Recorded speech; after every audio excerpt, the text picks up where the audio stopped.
Hola familia, una vez más estamos aquí para compartir acerca de la palabra de Dios. Yo soy el Padre Samuel Meléndez Gutiérrez y un gusto estar contigo. Estamos en el día número 129 de la lectura de la palabra de Dios. En este día vamos a ver del segundo libro de Samuel, capítulo 11, del primer libro de las Crónicas, capítulo 14 al 15 y el Salmo 32. Vamos a preparar nuestra sala de escritura para continuar la lectura de la palabra. Vamos a preparar también nuestro corazón. En el nombre del Padre, y del Hijo, y del Espíritu Santo. Amén. Del segundo libro de Samuel, capítulo 11. El año siguiente, en la época en que los reyes suelen ir a la guerra, David envió a Joab, a sus oficiales y a todo Israel, los cuales devastaron el país de los amonitas y sitiaron a Rabá. David se quedó en Jerusalén. Una tarde, paseando por la terraza del palacio después de la siesta, vio a una mujer bañándose. Era muy bella. David mandó que se informaran acerca de ella y le dijeron: «Es Betsabé, hija de Alián, mujer de Urías, elitita». Entonces David envió unos a que la trajeran, y cuando llegó se acostó con ella. Ella acababa de purificarse de su regla. Después regresó a su casa. La mujer concibió y mandó decir a David: «Estoy embarazada». Entonces David envió este mensaje a Joab: «Mándame a Urías elitita». Joab se lo envió. Cuando llegó Urías, David le pidió noticias sobre Joab, el ejército y la marcha de la guerra. Después le dijo: «Baja a tu casa y lávate los pies». Urías salió del palacio del rey y seguida le enviaron un obsequio de parte del rey. Pero Urías durmió en la puerta del palacio con los guardias de su señor y no bajó a su casa. Comunicaron a David que Urías no había bajado a su casa. Entonces David le dijo a Urías: «¿Acaso no vienes de viaje? ¿Por qué no has bajado a tu casa?». Urías respondió: «El arca, Israel y Judá viven en tiendas, y mi señor Joab y los oficiales de mi señor acampan al aire libre. ¿Cómo iba yo a entrar en mi casa para comer y beber y acostarme con mi mujer? Por el Señor y por tu vida, que nunca haré tal cosa». David dijo a Urías: «Quédate aquí todavía hoy. Mañana te dejaré partir». Urías se quedó en Jerusalén aquel día. Al día siguiente David le invitó a comer y a beber con él, y Urías se emborrachó. Al anochecer salió para acostarse junto a los guardias de su señor, pero no bajó a su casa. En la mañana siguiente, David escribió una carta a Joab y le mandó por medio del propio Urías. Decía en ella: «Pongan a Urías en primera línea, en el punto más duro de la batalla, y déjenlo solo para que él lo hieran y muera». Joab, que estaba sitiado la ciudad, puso a Urías en el lugar donde sabía que estaban los hombres más valientes. Los habitantes de la ciudad hicieron una salida y atacaron a Joab, creyendo muchos oficiales del ejército de David, y murió también Urías elitita. Joab mandó un informe a David sobre todos los detalles del combate y dio esta orden a los mensajeros: «Cuando he terminado contárselo a todo el rey, si el rey se enfurece y le dicen: ¿por qué se ha acercado tanto a la ciudad de la lucha? No se ven que siempre arrojarse cosas desde lo alto de la muralla. Quien hirió de Abimelech, hijo de Yurabal, ¿no fue una mujer que arrojó sobre él desde la muralla una enorme piedra de molino y le mató en Tebes? ¿Por qué se han acercado tanto a la muralla?». Tú le dirás: «También murió tu siervo Urías elitita». Partió el mensajero y, a su llegada, informó a David todo lo que Joab le había mandado. El mensajero dijo a David: «Aquellos hombres no llevaban ventaja y se lanzaron contra nosotros en campo abierto, pero los hicimos retroceder hasta la entrada de la ciudad. Sin embargo, los arqueros nos dispararon desde lo alto de la muralla y murieron muchos soldados del rey. También murió tu siervo Urías elitita». Entonces David dijo al mensajero: «Esto dirás a Joab: no estés contrariado por este asunto, porque la espada una vez devoró a unos y otra vez a otros. Intensifica tu ataque contra la ciudad hacia destruirla. Así animarás a Joab». Cuando la mujer de Urías supo que su marido había muerto, se puso de luto por él.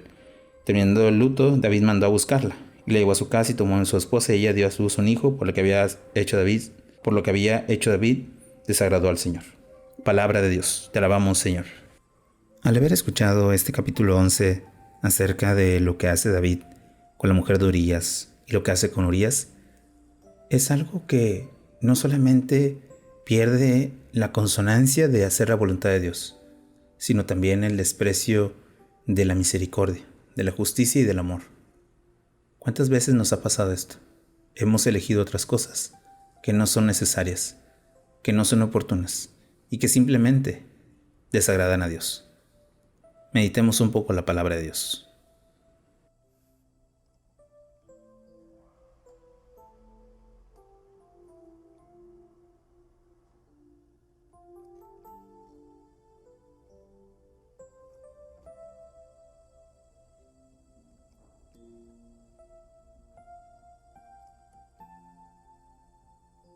Habiendo meditado el libro de Samuel, pasemos ahora al libro de las Crónicas, capítulo 14. Hiram, rey de Tiro, envió mensajeros a David y puso a su disposición madera de cedro, carpinteros y canteros con el fin de que construyan un palacio para David. Así reconoció David que el Señor le había confirmado como rey de Israel y que engrandecería su reino a causa de su pueblo Israel. David tomó más esposas en Jerusalén y tuvo más hijos e hijas.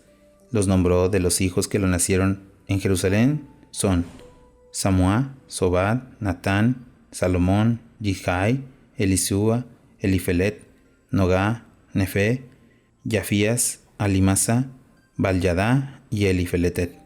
Cuando supieron los filisteos que David había sido ungido como rey sobre todo Israel, subieron todos para atacarlo. David se enteró y le salió al encuentro. Los filisteos se prepararon para el combate en el valle de Refaín. David consultó a Dios: «¿Debo ir a luchar contra los filisteos? ¿Me los entregarás?». El Señor respondió: «Atácalos, porque yo te los entregaré». Los filisteos se dirigieron a Baal-Perasim. Ahí David los derrotó. Y dijo David: «Valiéndose de mí, Dios ha abierto una brecha entre mis enemigos como la brecha que abren las aguas». Por eso se llama este lugar Baal-Perasim, es decir, Señor de las brechas. Los filisteos abandonaron ahí sus dioses, que fueron quemados por orden de David. Los filisteos volvieron a invadir el valle, pero lo que David consultó al Señor, que le respondió: «No subas de frente, da un rodeo por detrás y cae sobre ellos por el lado de las moreras. Cuando oigas ruido de pasos en la copa de las moreras, ataca rápidamente, porque Dios irá delante de ti por derrotar al ejército filisteo».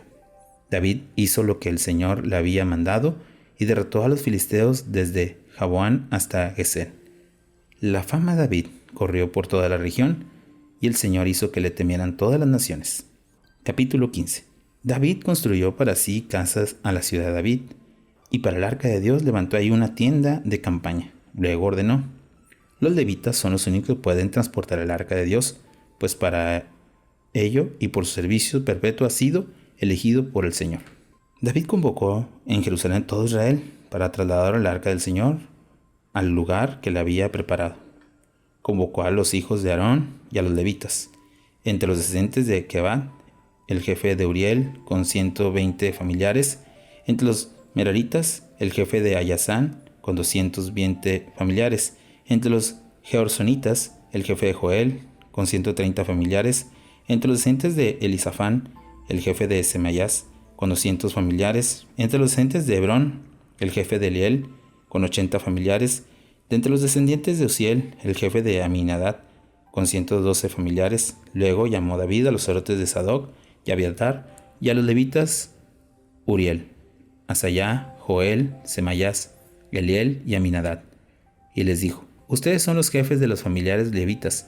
Purifíquense ustedes y sus hermanos y suban al arca del Señor, Dios de Israel, al lugar que para ella he preparado.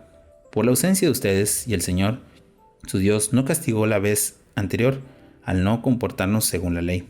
Así pues, los sacerdotes y levitas se purificaron para trasladar el arca del Señor, Dios de Israel.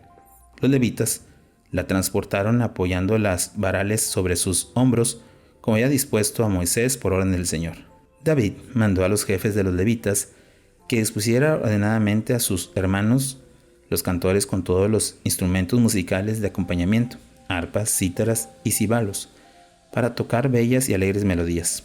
Los levitas encargados de ellos a Emán, hijo de Joel el Merarita, el levita Asaf, hijo de Baraquías, y a Etal, hijo de Cusuyas, y con ello, en segundo lugar, sus parientes, Zacarías, Uziel, Semiramot, Yehiel, Uní, Eliab, Benayas, Mesayas, Matatías, Elifelet, Micneyas, Obidón y él como portero.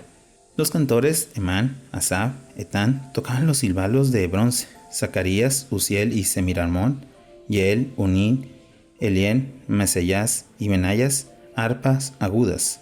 Y Matatías, Elifelet, Micneyas, Obedón, Jepiel y Azarías, cítaras a la octava. Cananías, jefe de los levitas, portador del arca y muy experto, actuaba de maestro de ceremonia.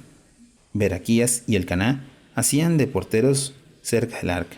Y los sacerdotes Zabedías, Josafat, Natanael, Amaisai, Zacarías, Benayas, Eliezer tocaban la trompeta ante el arca de Dios. Obedón y Yesías eran igualmente porteros junto al arca.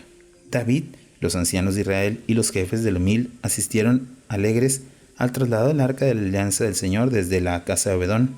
Y como Dios asistía a los levitas en el traslado del arca de la alianza del Señor, se sacrificaron 7 toros y 7 carneros.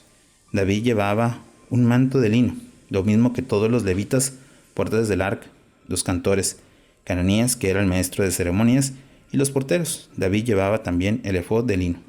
Todo Israel seguía el traslado del arca de la alianza del Señor entre los gritos de júbilo y el son de bocinas, trompetas y silbalos, arpas y cítras. Cuando el arca de la alianza del Señor llegaba a la ciudad de David, Milcó, hijo de Saúl, vio por la ventana cómo saltaban y danzaban delante del arca y sintió un profundo desprecio por él.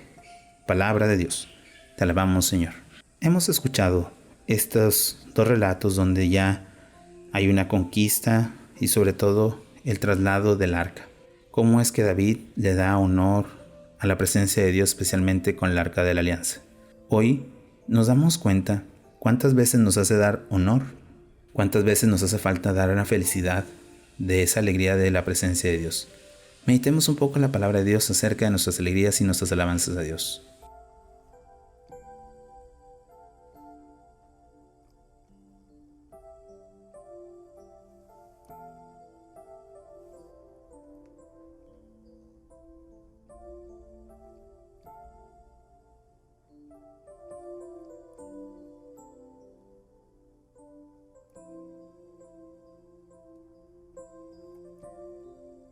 Habiendo meditado el libro de las Crónicas, pasemos al Salmo 32.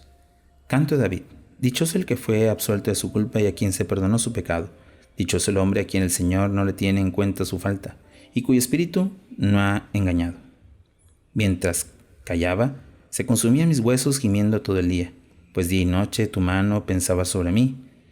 Desapareció mi fuerza con la humedad en tiempo seco, pero reconoció ante ti mi pecado. No oculté mi falta. Pensé, confesaré al Señor mis culpas, y tú perdonaste mi falta y mi pecado. Por eso te imploran todos los fieles en el momento de la angustia, y aunque se desborden las aguas caudalosas, no les alcanzarán. Tú eres mi refugio, me libras del peligro, me hundirás de la alegría por la liberación.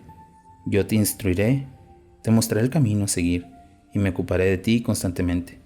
No seas irracionales como caballos o mulos, cuyo brío hay que domar con rienda y freno para servirle a ellos. Muchas son las penas del malvado, pero el que confía en el Señor lo envuelve el amor. Alégrense justos y regocíjense con el Señor. Den gritos de felicidad los rectos de corazón. Oración final. Señor, queremos llevar recto nuestro corazón. Queremos darte alabanza por todas las obras que haces en nosotros, pero que nunca nos desviemos del camino, que nunca nos dejemos llevar por nuestra pasión y sobre todo, que podamos tu gracia, tu amor y tu misericordia. Tú que vives y reinas por los siglos de los siglos. Amén. Bueno, familia, hemos terminado un día más la lectura de la palabra de Dios, esperando que podamos continuar esta gran experiencia y sobre todo esta gran alegría. Que tengas un bonito día y una fantástica semana. Bendiciones.